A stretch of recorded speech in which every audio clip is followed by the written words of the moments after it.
follow the philosophy of East and use the science and technology of West. This is the best compromise of this century. And I hope that will be forever. It is a last compromise on this planet if you want to make this planet happiest.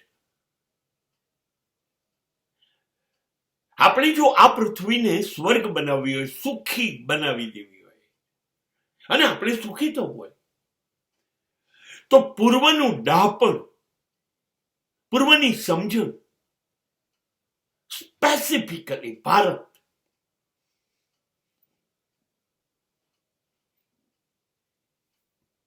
નું જ્ઞાન એ લઈ લો, દિલ દિમાગમાં ઉતારી દો. શરીરની દરેક નસમાં ફરતા લોહીમાં પૂર્વનું ડાપણ તમારી અંદર પરિભ્રમણ કરે, ફરતું થઈ જાય. એ જીવન તમારી અંદર પૂર્વને દોડતી કરી દો. એ સંસ્કૃતિ, એ સંસ્કાર, એ વિચારધારા, એ જ્ઞાન, એ સત્ય, એ તમારી અંદર લઈ લો. હા, એ પલાઠી વાતો શીખવાડશે.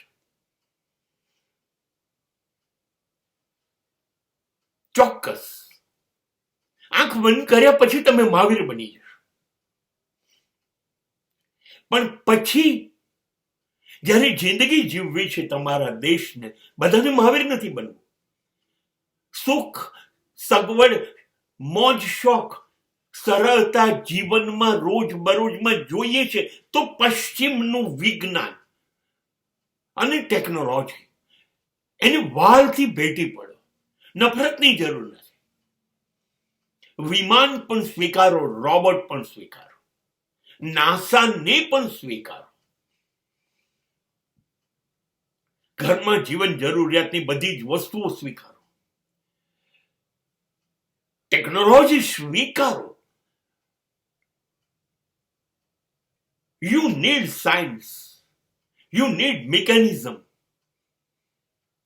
You need medical science. You need space science. Everything, whatever is advanced, you need it from Western. And don't feel sorry. Don't feel sorry to follow the West. પશ્ચિમનો રોબોટ બી પકડો. ચંદ્ર મંગળ પર જતા સ્પેસ પણ પકડો. જિંદગી માટે જોઈતી જીવન જરૂરિયાતની બધી વસ્તુ હોય, ટીવી જોઈએ, વોશિંગ મશીન જોઈએ, એર કન્ડિશન જોઈએ, ગાડી જોઈએ, વિમાન જે જોઈએ પકડો. હા, પકડો. બધી શોધ પકડો. શરીર અંગેનું એ લોકોનું તબીબી જ્ઞાન પકડો. યંત્રો પકડો, ઉદ્યોગો પકડો, યાંત્રીકરણ પકડો. હા, એ પકડો. એ જીવનને એક નવો આયામ, નવું દ્રષ્ટિકોણ આપશે. And what a beautiful combination. East and West. East and West. જ્ઞાન પૂર્વન અને વિજ્ઞાન પશ્ચિમ. શ્રેષ્ઠ માનવ જાત અને માનવ કલ્યાણ. આ સિવાય કોઈ રસ્તો નથી.